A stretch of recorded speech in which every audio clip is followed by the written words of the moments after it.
All right, copying an angle and copying a segment. We'll do the angle first. First step is we will make some random ray coming from the new C prime point. It doesn't matter the distance. Then I find the compass tool. I'm gonna make a circle with center C, and I'm just gonna go ahead and make that angle arc measurement so I know what I'm doing, okay? And I'm gonna go ahead and make that same angle arc measurement on the new segment. I need a starter angle or a starter arc.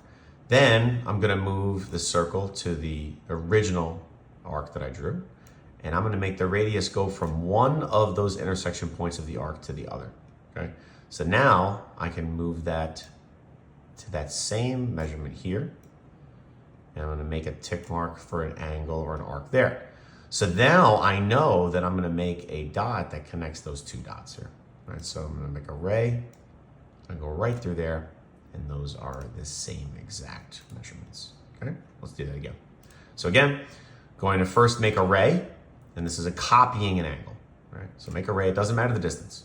Compass, gonna make a circle, it doesn't matter the distance of that circle. I'll make it a little smaller so we can see better.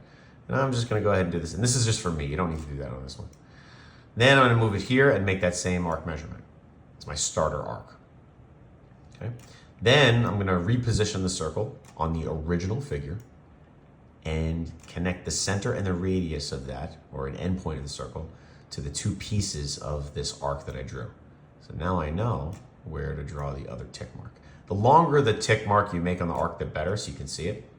And then I'm gonna make a ray that's going through the vertex, through the new point, and I'm gonna submit. And again, we're looking for the angle copier. I don't care so much about the distance of those rays, all right? Next, let's go to copying a segment. This is a little easier. Now the segment copying, I can't just draw a straight line. I need to know how long this line is. So think about it. If I have a compass, I know this could be the radius of this line. So I'm gonna do that exactly thing. Right?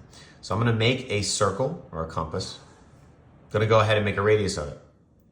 I'm gonna move that same circle here to the point J prime, make a tick mark for an arc, and then I'm just gonna connect that center, J prime, to anywhere on the arc that I made. It doesn't matter where, because remember, a radius is a radius is a radius. No matter where we put it on that arc, it's gonna be the same distance.